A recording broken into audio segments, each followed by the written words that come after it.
안녕하세요, 여러분. 오늘 어떤 하루를 보내고 계신지 많이 궁금하네요.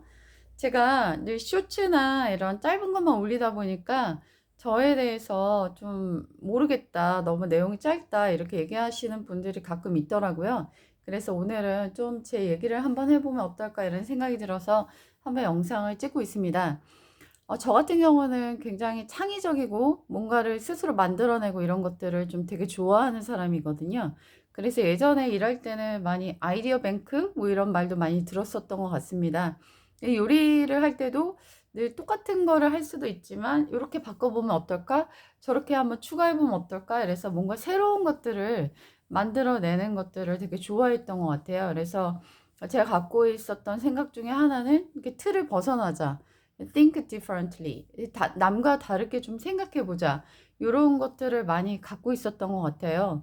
그리고 제가 또 갖고 있었던 생각 중에 하나가 성장에 대한 목마름이었습니다. 그래서 저는 좋아하는 문장이 있는데, 끊임없이 노력하는 둔재는 언젠가는 노력하지 않는 천재를 앞서게 된다. 이 문장을 좀 좋아하는 편이거든요. 왜냐하면 제가 특별히 내세울 만한 것들이 제 안에 많은 자원적인 것이 있다고 생각하지 않기 때문에 남들보다 조금 더 노력하자, 이런 생각을 갖고 있거든요. 근데 약간 좀 한심할 만큼 작은 노력이라도 매일매일 조금씩 조금씩 그 성을 쌓아가다 보면은 언젠간 나에게도 기회라는 것이 오지 않을까? 이런 생각을 하고 있는 주의라고 보시면 됩니다. 근데 제가 유튜브를 시작했고, 그리고 유튜브에서 제가 아직 편집 기술을 배우지 못했어요. 그래서 댓글을 넣는다든가 이런 편집 같은 걸 하지 못하고 있는데, 제가 유난히 기계 부분이 약하기 때문이거든요.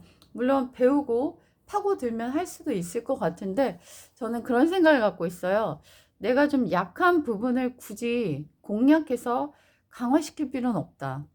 그리고 내가 그냥 강한 부분을 더 강화시켜서 그걸 갖다가 특기로 만들어내면 된다. 저는 그런 생각을 갖고 있기 때문에 사람은 만능일 수는 없잖아요. 그리고 만능일 필요도 없다고 생각하거든요. 그래서 내가 갖고 있는 잘하는 부분을 특화시켜서 그걸로 계속 나아가면 어떨까, 그런 생각을 갖고 있기 때문에 내가 유난히 취약한 부분이 있어요. 예를 들면 기계가 좀 그렇고요. 그 다음에 이제 숫자 같은 거 좀 많이 취약하거든요. 일반인들보다 많이 좀 약한 것 같아요. 근데 그 부분에 대해서 내가 더 잘하려고 막 뛰어들 필요는 저는 없다는 주의라서 저는 이렇게 편집을 안 하고, 제가 갖고 있는 장점, 저는 이제 스토리텔러로서의 장점을 갖고 있다고 생각하거든요. 그래서 사람들이 저랑 얘기를 시작하면 2시간, 3시간 이상 집에 가려고 하진 않더라고요. 그러니까 소통이 잘 되고 이야기가 재밌고 이렇게 흘러가는 그런 것들이 좀 장점으로 갖고 있기 때문에 저는 제가 보여지는 유튜버가 아니라 약간 오디오형 유튜버가 되고 싶습니다. 그래서 자막이 없어도 내용이 실하다면 내가 시간을 투자해서 제 얘기를 들어보고 싶다, 이런 생각이 드는 저는 유튜버로 좀 지내고 싶거든요. 네. 여러분도 여러분 삶 속에서 하프타임이 있을 거예요. 뭐 하프타임이 꼭 인생의 꼭 중반이라고 볼 수는 없고, 내가 뭐 10대를 살았어도 그 중간에 내가 잠깐 서서 돌아볼 수 있다면 인생의 하프타임이 될 수 있을 거라고 생각하거든요. 여러분이 이렇게 지나온 세월들과 또 경험들과 이런 것들을 돌아다 보면은, 아, 내가 그때 참 좋은 선택을 했었어. 아, 내가 그때는 참 좋지 않은 선택을 했었어. 이런 식의 그런 평가들이 나오는 부분들이 있을 것 같아요. 저도 짧지 않은 인생을 살아오면서, 아, 내가 그럴 땐 참 선택을 잘했었네. 아, 이럴 때는 내가 그 선택은 참 옳지 않은 선택이었어. 이런 것들이 있었던 것 같거든요. 그런데 그 선택을 잘한 것이든 못한 것이든 결국은 제가 생각해 보는 건 뭐냐면, 그때마다 나는 성장했다는 것이죠. 좋은 선택을 해서 제가 그것으로 얻게 되는 유익과 혜택과 즐거움도 있었어요.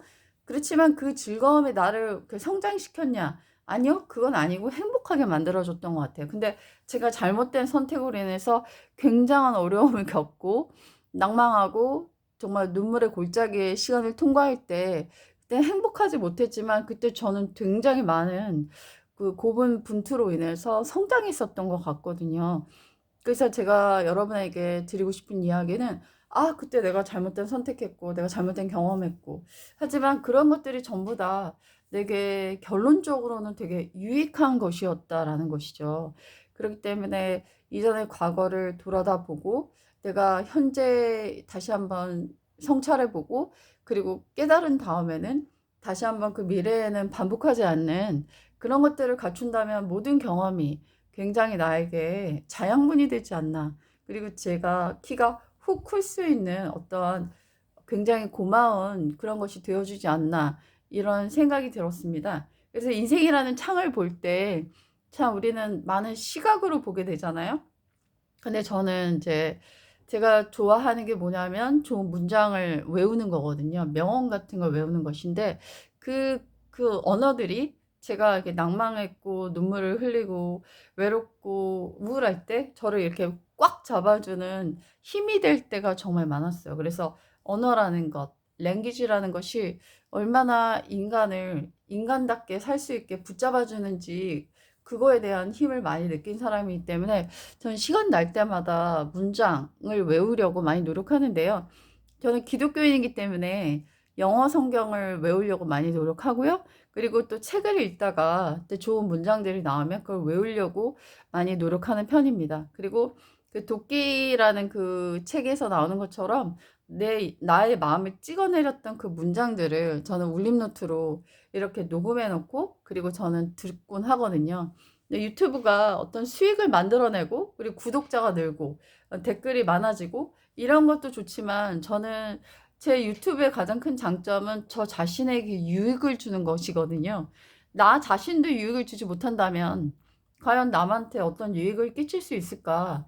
저는 어떤 저희 학생들이 저한테 옛날 사람이다. 그런 말 하는데 저 옛날 사람은 맞아요. 그런데 저는 늘 홍익 인간의 마음을 갖고 있거든요.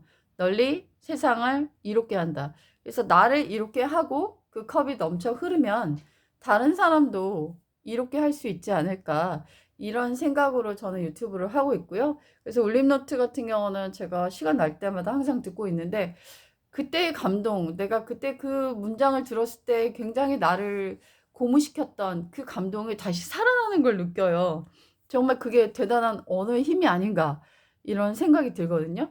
제가 얼마 전에 읽었던 책 중에 트라우마에 대한 책이 있었어요. 저도 남들 못지않은 되게 고통스러운 트라우마가 많거든요. 그래서 아직도 악몽을 꾸다가 막 깨고 나면 막 눈물을 흘리고 있고 이럴 때도 좀 많이 있어요. 그런데 우리의 그 뇌의 번연계는 우리가 갖고 있었던 트라우마나 경험의 나쁜 깃발들이 꽂혀져 있거든요. 그렇지만 우리가 그 생각의 흐름의 깃발을 이게 다 나쁜 깃발을 뽑아버릴 수 있어요. 그리고 여러분이 갖고 있는 그 언어의 힘으로 그리고 새롭게 배우게 된 좋은 언어를 다시 꽂음으로 인해서 이 변형계의 생각들을 바꿀 수 있거든요. 긍정적으로 살리는 것으로 나를 기회를 주는 것으로 나를 좀 더 높은 차원으로 이끌어가는 것으로 그렇게 바꿀 수 있기 때문에 여러분이 좋은 문장을 외우는 것을 저는 인생에서 좋은 루틴으로 삼으셨으면 좋겠어요. 제가 좋아하는 문장 중에 이런 말이 있거든요. 나보다 못한 것을 가지고도 나보다 나은 삶을 산 사람도 있고, 나보다 나은 것을 가지고도 나보다 못한 삶을 산 사람도 있다. 우리 주변에는 정말 많은 사람들이 살고 있잖아요. 우리와 관계를 맺던, 맺지 않던. 책에서도 여러 인생들이 소개되고 있고 그들의 스토리를 우리가 알 수 있잖아요. 그런데 엄청난 스토리 속에서도 정말 엄청난 인생을 산 분들도 계시고 그렇지 않은 정말 많은 걸 가진 사람인데도 스스로 자멸의 길로 가는 사람도 있잖아요. 그걸 볼 때마다 우리가 어떤 생각을 갖고 어떤 언어를 마음에 품고 사느냐는 이 인생에 있어서 굉장한 큰 흐름이 아닐까 이런 생각이 듭니다. 저는 강영우 박사님 예전에 그 워싱턴 차관보로 지내셨던 근데 소년 때 축구공을 눈에 맞아서 맹인이 되셨거든요. 그렇다면 정말 이 광명한 세상을 보다가 갑자기 못 보게 된 사람의 인생이 얼마나 고통스럽겠어요. 근데 그분은 이렇게 말씀하셨거든요. 나는 참 행복하고 감사한 인생을 살았다. 너무 이런 인생을 살게 해주신 하나님과 내 이웃들에게 감사하다. 그렇게 말씀하시고 돌아가셨는데 그분의 인생은 정말 기적의 모든 것이 기적으로 가득 담겨져 있었어요. 그리고 그 두 분의 아드님이 내가 어려울 때마다 나는 아빠를 항상 떠오르며 우리 아버지가 어떻게 그 인생의 암흑과 어려움을 극복했을지를 생각해 보곤 한다. 이렇게 이야기하는 걸 들었거든요. 네, 정말 저는 여러 장애인들을 보면서 예전에 뭐 그 지적장애 청년 교사도 제가 1년을 했지만 여러 장애인들, 장애우들을 보면서 참 많이 힘들겠다라는 생각이 들었어요. 근데 그 중에서 저는 앞을 못 보는 분이 가장 안타깝다는 마음이 많이 들거든요. 물론 다리를 못 쓰는 분, 뭐 귀를 못 듣는 분, 여러 가지 굉장히 어려움이 있지만 앞을 못 본다는 것은 정말 이 암흑 속에 살아가야 한다는 건 굉장히 고통스러운 거잖아요. 제가 상상할 수 있는 가장 고통스러운 장애가 아닐까 이렇게 생각하는데 그분은 내 인생은 너무 아름다웠다. 그것도 자기가 어떠한 잘못도 하지 않았고 일방적으로 피해를 입은 그것도 청년의 때나 뭐 노년의 때 중년이 아니라 소년 때 그런 장애를 입었음에도 불구하고 엄청난 멋진 인생을 살았고 또 그렇게 고백할 수 있다는 게 그리고 그분의 얼굴을 보면 인자함이 정말 흐르거든요. 얼굴 안에. 그래서 저는 그런 거 보면서 참 많은 것이 느껴지는 것 같아요.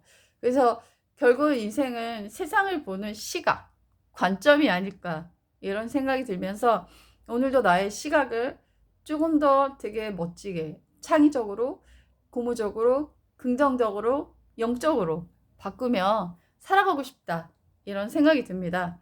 그래서 여러분도 꼭 그런 삶으로의 초대에 정말 받아들여 주셨으면 좋을 것 같습니다. 저희 유튜브는 비주얼적인 게 없어요. 일종의 팟캐스트처럼 그냥 들을 수만 있는 그런 그렇고요. 그 다음에 자막도 없고 음악마저 없고 아무것도 없어요. 없어. 하지만 제 안에 그 진심과 저의 경험과 저의 강력한 인사이트가 담겨 있거든요. 그리고 여러분에게도 그런 영감이 조금이나마 전달될 수 있으면 되게 기쁠 것 같아요. 네. 저는 오라는 곳은 없지만 매일매일 굉장히 바쁜 일상을 살고 있고요. 그 일상 속에서 제가 꼭 해야 할 것들을 항상 리스트화해서 그걸 최선을 다해서 하려고 노력하는 스타일이거든요. 그래서 어제보다는 오늘, 그 다음에 올해보다는 내년 더 발전된 모습으로 살고 싶고 성장하고 싶습니다. 저는 가장 갈망하는 것 중에 하나가 성장이거든요. 여러분도 성장하는 삶 사시길 바라겠습니다. 그럼 다음에 또 만나요. 안녕!